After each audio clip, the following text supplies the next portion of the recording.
ಇವತ್ತು ಬಜಾರಲ್ಲಿ ಬರೋದು 100% ಹೈಬ್ರಿಡ್. ಅದು ಮಲ್ಲಿಕ ಆಗಿರ್ಬೋದು, ಮತ್ತೆ ಯಾವ್ದು ಸೇಂದೂರ ರಸ, ಯಾವ್ದು ರಸ್ಪೂರಿ, ಬಾದಾಮಿ, ಮಲ್ಗೋವಾ, ಎಲ್ಲ ಹೈಬ್ರಿಡ್. ನೀವು ಟೆಸ್ಟ್ ಮಾಡ್ಬೇಕಂದ್ರ ಶುಗರ್ ಪೇಷಂಟ್ಗೆ ಒಂದ್ 2 ಪೀಸ್ ಕೊಡಿ, 1 ಗಂಟೆ ಬಿಟ್ಟು ಶುಗರ್ ಚೆಕ್ ಮಾಡಿ, ಝೀ ಅಂತ ರೈಸ್ ಆಗಿರ್ತೈತೆ. ಯಾಕೆ ಹೇಳಿ? ಅದರಲ್ಲಿ ಒಂದೇ ಟೇಸ್ಟ್ ಬರುತ್ತೆ, ಸಿಹಿ ಮಾತ್ರ ಕೊಡ್ತೈತೆ. ಅದೇ ದೊಡ್ಡ ಮರದಲ್ಲಿ ಬರ್ತಕ್ಕಂಥ ಮ್ಯಾಂಗೋ ತಿನ್ನಿ, ಶುಗರ್ ರೈಸ್ ಆಗಲ್ಲ, ಚೆಕ್ ಮಾಡಿದ್ದೀವಿ. ಮರದಲ್ಲಿ ಬಿಡೋ ಮಾವಿನ ಹಣ್ಣು ತಿನ್ನಿ, ಅದು ಎಷ್ಟು ಸಿಹಿ ಇರುತ್ತೆ ಅಷ್ಟು ಹುಳಿ ಇರ್ತೈತೆ. ಇನ್ನು ಕೆಲವೊಂದು ಘಾಟ್ ಬರ್ತೈತೆ, ಕೆಲವೊಂದು ಒಗುರು ಬರ್ತೈತೆ. ಆ ಸ್ವೀಟ್ ಮಿಕ್ಸಡ್ ಆಗಿರ್ಬೇಕು. Sugar patient first banana avoid ಮಾಡಿ. ಸ್ಟಮಕ್ ವೀಕ್ ಆಯ್ತಂದ್ರೆ ಪ್ಯಾಂಕ್ರಿಯಸ್ ವೀಕ್.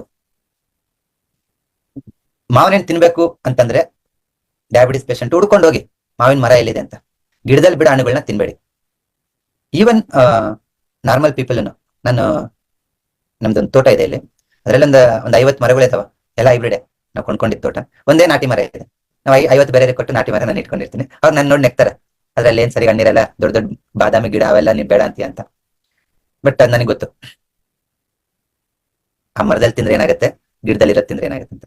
ನೀವು ಮರದಲ್ಲಿ ಬೆಳೆಯೋ ಮಾವಿನ ಹಣ್ಣನ್ನ ಒಂದ್ 2-3 ತಿಂದು ನೋಡಿ, ನಿಮ್ ಎನರ್ಜಿ ಲೆವೆಲ್ ಯಾವ ತರ ಬೂಸ್ಟ್ ಆಗುತ್ತೆ ಅಂದ್ರೆ, ಪುಟಿತಾ ಇರ್ತೀರಾ, ಸುಸ್ತು ಹೋಗ್ಬಿಡ್ತೈತೆ, ಎನರ್ಜಿ ಲೆವೆಲ್ ಇನ್ಕ್ರೀಸ್ ಆಗ್ತೈತೆ. ಅದೇ ಹೈಬ್ರಿಡ್ ಮ್ಯಾಂಗೋ ತಿನ್ನಿ, ತಿಂದಾದ್ಮೇಲೆ ಸ್ಟಮಕ್ ಬ್ಲೋಟಿಂಗ್ ಆಗುತ್ತೆ, ಹೆವಿನೆಸ್ ಆಗುತ್ತೆ, ಅಜೀರ್ಣ ಅನ್ಸುತ್ತೆ. ಹಾಗಾಗಿ ಆದಷ್ಟು ನೀವು ಮ್ಯಾಂಗೋ ಆಗಿರ್ಬೋದು, ಬನಾನಾ ಆಗಿರ್ಬೋದು, ಇನ್ನೊಂದಾಗಿರ್ಬೋದು, ದೇಶಿ ತಳಿ ಸಿಗುತ್ತಾನೆ ಟ್ರೈ ಮಾಡಿ. ಹೈಬ್ರಿಡ್ ಆದಷ್ಟು ಕಡಿಮೆ ಮಾಡಿ. ನೋಡಿ.